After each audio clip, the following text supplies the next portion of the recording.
Coach. How are you? Good. Coach, you want to do questions or you want to make a statement at the beginning? Just get right into it. That's what I figured. That's what I figured. We're joined now by Roy Williams, the head coach of the North Carolina Tar Heels. Let's have questions for Coach Williams, beginning on the right side of the room. It's not working.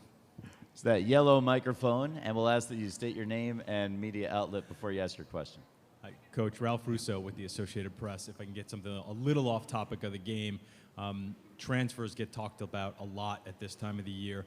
I'm wondering if you have any policies that you tend to follow on players leaving the program, any restrictions that you consider putting on players, and do you think it would be easier if there was just a across all conferences, the NCAA in general?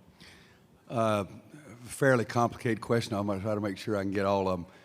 I've been very, very, very fortunate. I think that I've had 8 transfers in 28 years.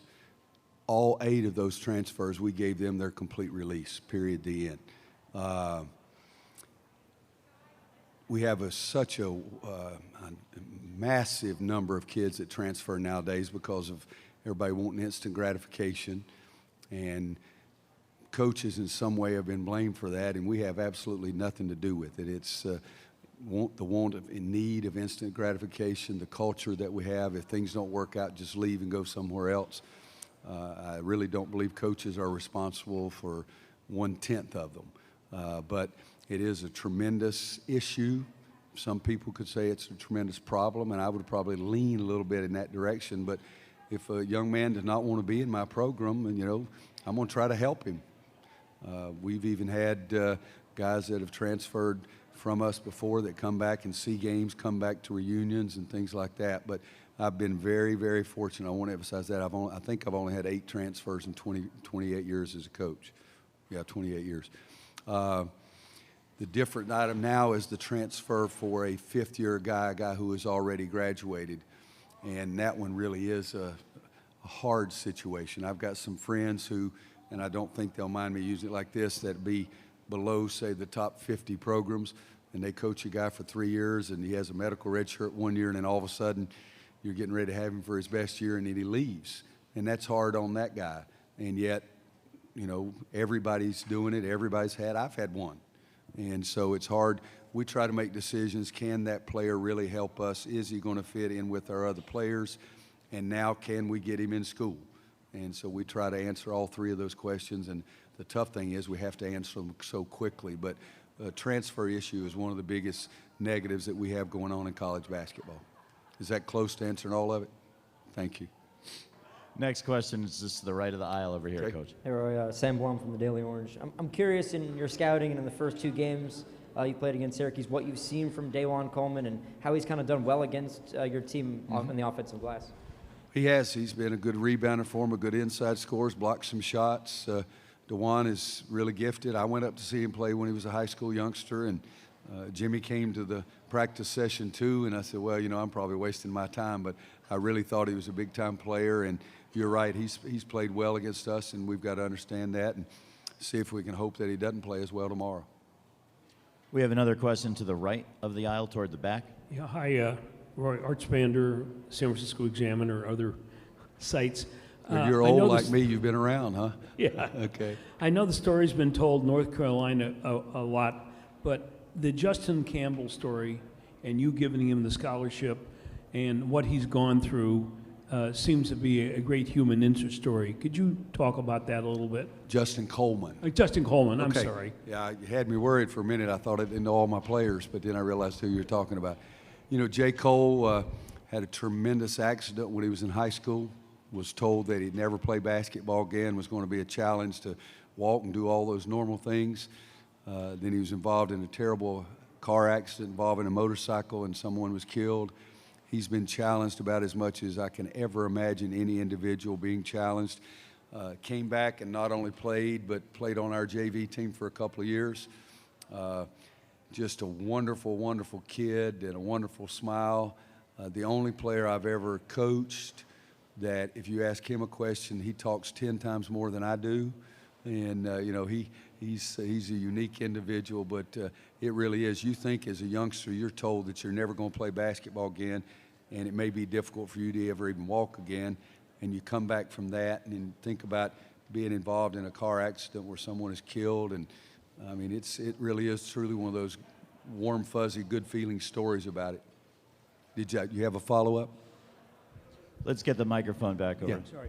Why did you give him the scholarship at the beginning of the season after yeah. 2 walk-ons, after 2 years of walk-on? It was really a neat deal. We ended up having a scholarship, and basketball at North Carolina, we make quite a bit of money.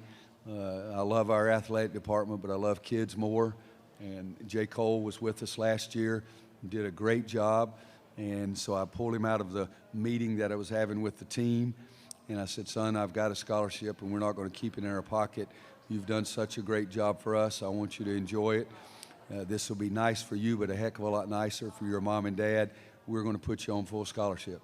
And then I walked into the meeting, and I said, guys, I want everybody to say hello to J. Cole, our newest full scholarship player on our team. And it was a great, great, warm, fuzzy feeling reaction from all his teammates. They really got excited. But he's just the kind of kid that you like to do things for. And I think I'm right on this. 28 years as a head coach, I've had at least one walk-on every team and had as many as 5. And I love what they add to our team. On the left side of the aisle? Yep. Hi, Courtney Wren with UT reporting sports. In 1968, the Final Four was also in Houston, and it was a very historic set of games and really kind of changed the way basketball was covered. And it was also in the Astrodome, one of the first times to have such a big arena for basketball. How do you think college basketball and this tournament has really evolved since that historic Final Four? I'm only pausing for a second. You realize that I was a senior in high school. You were about 30 years before you were born. So it's hard for me to figure out how my eggs evolved at breakfast this morning, much less what's happened since 1968. But I think we stayed for quite a while in relatively large but not massive arenas after that. I think the Astrodome was the first one. It was really, and I think also I think the year before is when UCLA and Houston played, and that was even a bigger change. But I think they changed the arenas at that time, probably 20, maybe even 30 years later, where they wanted the massive arenas to let the massive crowds of people in. Everybody talks about the sight lines and how far away you are, but the bottom line is you're in the crowd for a Final Four game, and you should be excited about it. But dollar drives everything, and if they can sell 50 or 60,000 seats as opposed to 21,000, that's what they'd like to do. Okay. Wow. I just got a note up here, and some of you guys know this or know this person. Tom Butters, great athlete in his own right, and the athletic director at Duke just passed away last night. I don't know if I was supposed to be the person to announce that, but I will say this, that Tom Butters was awfully nice to young Coach Roy Williams when I first got to Kansas, and he should be applauded and has been applauded many years for sticking with Mike Krzyzewski when the first couple of years were really tough. But Tom Butters was great to me, so I think the athletic world and the NCAA tournament committee lost one of their, I think, initial members and the whole bit, but that's a sad day. All the way to the back toward the left. Jerome Solomon from the Houston Chronicle. Hey, Roy, Jay Wright said earlier that when he played you guys in '09, he could tell midway through the game, early in the game, that his team wasn't ready to play, and they went during the week and just soaked it all in and tried to only focus in practice and in meetings. This time he's put on more of a lockdown, that they're only together, they're not out with family and friends and soaking it all in. What's your philosophy? Are you a soak it all in guy with them, or are you locking them down? Well, we're not locking them down, and I think every coach has got to do what they're comfortable with. And I've been fortunate. I've played. This is our 8th time at this, and that doesn't mean I'm any smarter than anybody else. This means I've had really good players. But I've seen it work certain different directions and seen some others that didn't work. I try to mold into what I think would fit this particular team. In 2005, I thought my club was really focused because everybody sort of talked about they had great talent, but they weren't a great team, that Illinois was a much better team. And so we focused on that, but yeah, we tried to have some fun. In 2009, I had 3 guys basically that came back to school with the purpose of trying to win a national championship, and it was a great, great year. In 2009, we had 8 seniors, 8 guys graduated, and 3 guys drafted in the first round and 1 in the second round, and it was good. But that team was so focused. I didn't really worry much about that team at all. This team is sort of along those lines that we have right now. We come went to the salute dinner last night. We let them do some things out. We have a meeting late at night with snack, which ends up about 12-course meal, and ice cream station and things like that, and try to give them a last second or two thought before we send them to bed. But we're allowing them to do different things, do things with their families. But, there's not a lot of time. I mean, you realize this morning we got up at 9:30. We had breakfast at 10. We taped between 10:30 and 11:30. We left at 11:30 to go to practice. We got to practice at 12. We finished. We came straight over here. We've been here 10 minutes. We're at the press conference, and we're going to do this for an hour or so, whatever. And then we're going to go out and have some shoot in front of the public, and then we'll finish that at 4 o'clock. So I haven't had to lock them down. They've had to be here. But Jay's doing what he thinks comfortable for him and his program. And I like our guys to experience the Final Four. And Coach Smith, 100 years ago, his whole philosophy was to keep everybody away. And I remember 1981, we played in Philadelphia. We stayed on the other side of Villanova. We got beat by Indiana in the national championship game. In 82, we were fortunate enough to get back, and we're playing in New Orleans. And we're trying to discuss where we're going to stay. And I said, Coach, what would you think about just let's stay in downtown New Orleans, let them realize that we're in the mix of the Final Four. I said, it didn't work last year. And he said, yeah, you're right. Why don't we try that and see if it works? We won it. And that's about one of only 2 or 3 things I ever gave Coach Smith in 10 years. He carried me for 10 years. I think I gave him 2 or 3 suggestions. Let's go over to the right side, all the way to the back. Coach Mike Solarte, Time Warner Cable News. You see this a lot with the ACC, playing teams twice in the regular season and then a third time, oftentimes in the tournament. And the saying is, beating a team a third time when you won the first 2 was very, very difficult. Why is that so difficult? Why is that the biggest challenge, one of the biggest challenges you guys face as coaches in beating a team a third time? I think the first premise is you got to agree with that statement, because I'm not so sure it is. If you're better than me, you can probably beat me 20 times. Now, the difference is in our Syracuse game, the games went right down to the wire. Both games within the last 3 or 4 minutes, especially at our place. I think it was like 2.5 minutes, we were up 1 and had the ball and scored and took it to 3. At their place, with about 5 minutes to go, I think it was still 1 or 2 possession games. Golden State this year has beaten a lot of people 4 or 5 or 6 times. And I'm not trying to compare us to Golden State, but I guarantee you in the locker room that coach doesn't talk about, well, my God, we've already beat them 7 times, beating them 8's really, really hard. So the best example I can give, 2 of them. One Jimmy gave yesterday in '84. Again, before half of you guys were born. Villanova played Georgetown twice in the regular season. Georgetown, won both of them. All right? And then Villanova upset, but what people don't realize is Villanova was really, really close in those other games as well. Jimmy told that story yesterday. In '09, we played Michigan State in the ACC Big Ten in Detroit, and we were great that day. We caught Tommy's club on not a very good day, and we beat them pretty easily. Now we got to play them again for the national championship, and that's when people were saying it was going to help the economy of Michigan and Detroit. That's my favorite statement. I said, let's let the economy suffer for another day, okay? But I told our guys we can beat them worse, So it depends on the different level, but I think with the close games that we've had, those things don't mean anything. And in college basketball, it's different. I told Brad Brownell one time, maybe that was '09, we played Clemson 3 times that year. We had 3 close games. They could have won all 3 games, and we won all 3. If they had won one of those games, or if they hadn't played us and had played some other team, they might have made the tournament without playing in the play-in game. That's the year they had to play in the play-in game and then travel all night, and it was difficult for them. So I'm not telling my guys it's difficult. I'm telling us those games have nothing to do with it.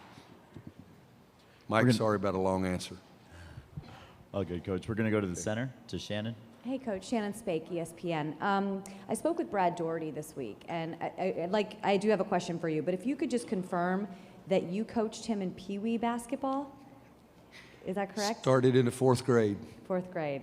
Obviously, I know you coached at his high school as well, but Yeah. he did tell me that, so I wanted to confirm that. One thing Let's confirm one thing, too. When I left, he was an 8th grader, and he was a 5'11", little overweight kid who didn't really care that much. And then all of a sudden, then 5 years later, he was one of the great prospects and great players there was. He did tell me that one thing that he would, if he had the opportunity to talk to these players, is to tell them try not to live up to the success of the past teams. Try not to, be in their shadow. How have you addressed sort of the legends and the games that have preceded them? Shannon, I really haven't addressed them yet, but I've told them what I told the 2005 team, for example, in the locker room after the game. We won a national championship, and I was very lucky. Coach Smith came in the locker room. Michael Jordan came in the locker room. And I told them, I said, North Carolina basketball is Dean Smith, Phil Ford, Michael Jordan. But now for the rest of your lives, North Carolina basketball is also going to be Sean May, Marvin Williams. It's going to be the 2005 team. That's the only thing I've sort of gone back in the background, except for the war stories. My guys can tell you, I can tell more war stories than anybody in history. And so I tell them about past players and things that we have done all the time. But I think Brad's right. The fact that this is our 19th Final Four doesn't give us any edge. The fact that this play in Syracuse, and we've already played them twice, doesn't give us any edge. Tomorrow's difference maker is going to be who plays the best on tomorrow's game. And then if we play really, really well and get lucky, perhaps they'll let us stay around and play again the next day or 2 days later. Staying in the front on the left side. Luke DeCock, Raleigh News and Observer.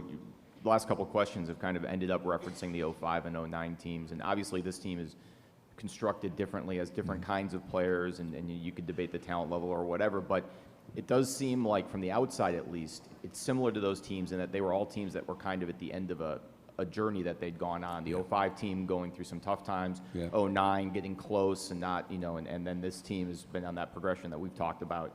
Is there, in your mind, that similarity there, or is that just something that we see from the outside? No, Luke, I think you're right, and you can quote me on that. How many times have I said you're right?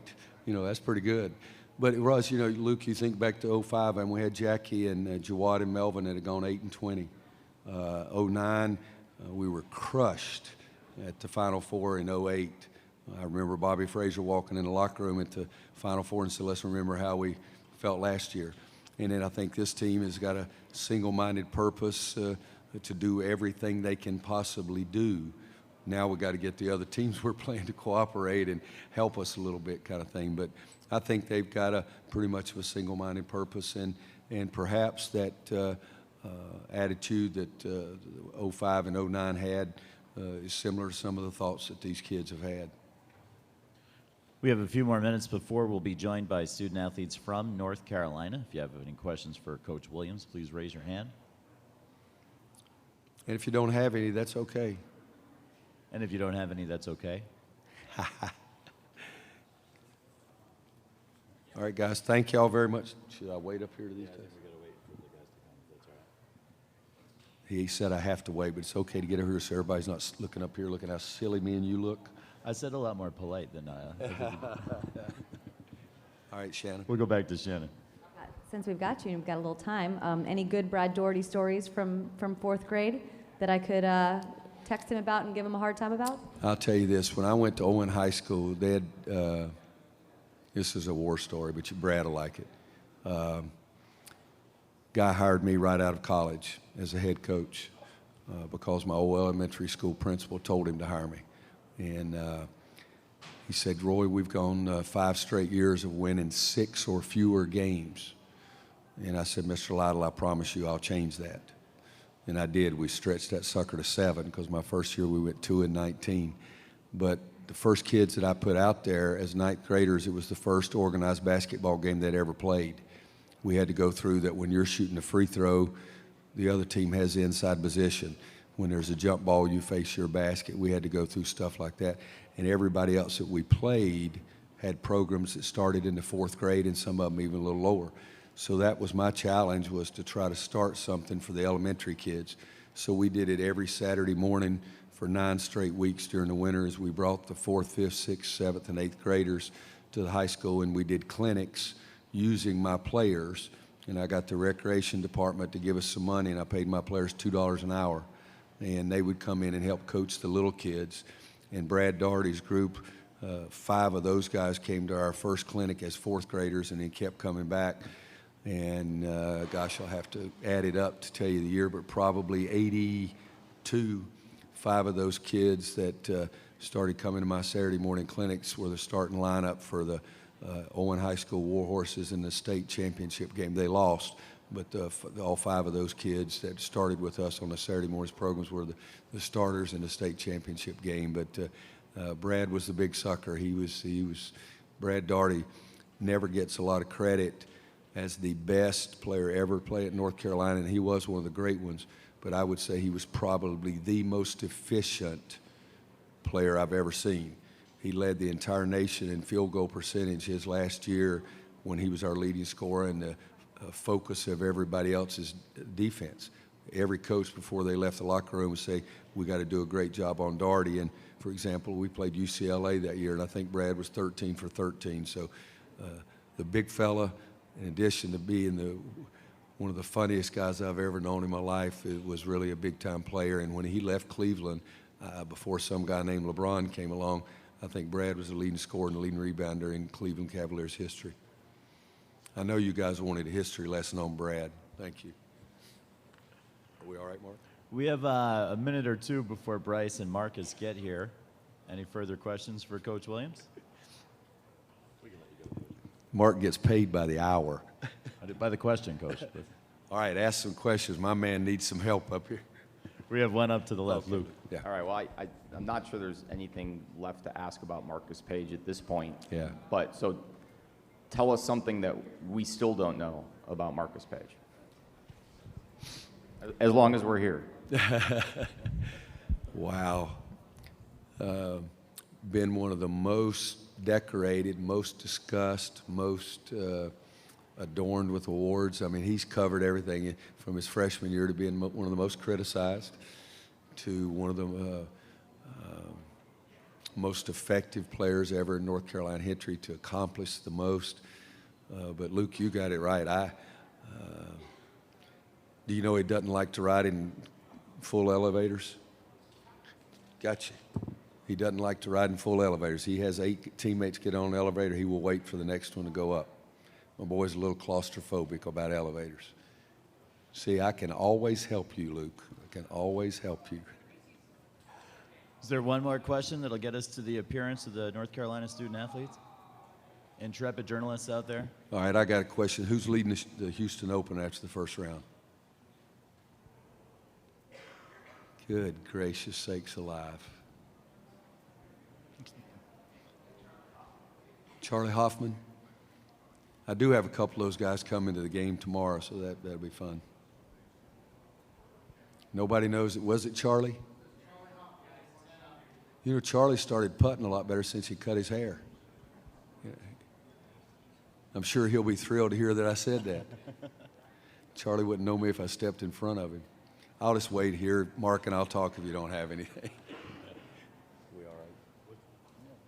Yeah. First, what's the best part of your golf game now? Because I go, Coach Katie and I are close. So now he's going to be 80 in May. So he complains he's still straight in the ball. But he's lost a lot of power. Yeah, you know, Mark, my handicap, I had 3 I had 5 69s in my life. I shot 70 at Pine Valley. Just even Paul, this is the most difficult course, if not the most difficult course I ever played. Last year I never got a handicap at 87. With technology today and all the physical therapy stuff I've done over the last 13 years, it's just trying to maintain strength. I was never in the weight room for more than 5 minutes. What's going on, boy? Thank you very much. I appreciate it, too. Did you see Kirsch? Yes. Okay. Yeah, I see him. Yeah. You want to ask me a question or Coach Williams? You want to ask Coach Williams a question? Oh, yeah. I try to give him airtime. Okay. Coach, our conversation about golf is going to be interrupted by We the were New having a York good Post. conversation about golf up here. Okay. Zach from the New York Post has a Yeah. question.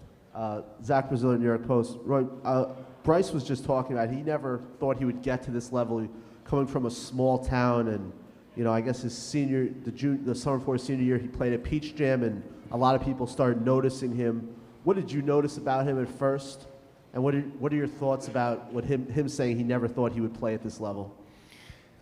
I do remember the first time seeing Bryce at the Peach Jam, the quick jump, the ability to block some shots around the basket, but the quick bounce, that's the first thing. And we were looking for another inside player, and he was very thin at that time. I guess I just saw a guy that I thought had tremendous potential. We recruited him, liked what he said. When he came to our place, his work ethic wasn't the strongest. Didn't really know how to work the hardest. I've said and gone on record, I pushed him harder than any player I've ever pushed over a 4-year period. Strongly criticized him, maybe more than any player I've ever coached. And at the same time, it's because I thought I saw that there was so much more that he could do. I'm not surprised by him saying that he didn't expect this, but I've seen the guy grow leaps and bounds in front of me. I've seen the guy grow leaps and bounds mentally. Oh, Jesus. Here I'm saying all these good things about Bryce, but I've seen him grow mentally in front of him about his work habits, his work ethic, what he's able to produce. I think he's gotten more confidence as he's played. I say this all the time. Bryce was not a McDonald's All-American.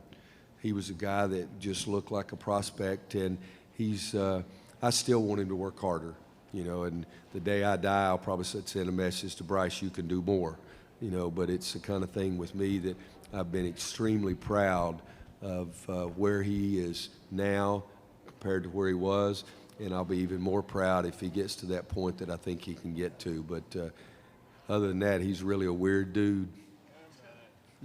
We'd like to welcome Bryce and Marcus. Thank them for joining us with Coach Williams here for the next 7 minutes. Yeah, Just this a press reminder, conference has been very dull, so I'm glad you guys are here. you guys need to spice it up for us. We got you. Just a reminder to please refrain from any flash photography or video recording during this time. We have our first question, and it's on the right side, but to the left of the aisle. Name and media outlet, please, first. Todd Gibson, WNCN TV out of Raleigh. Roy, Isaiah Hicks has really come on. He came from Oxford, Ohio, Oxford, North Carolina, and then he played from the outside at Oxford. He's now a power forward. Just his evolution to become the power forward that he's become. At Oxford, Leo played him everywhere on the court, really did a nice job helping him develop, but he has such tremendous leaping ability that he's more effective closer to the basket. He's never been, the Kyle Korver three-point shooter.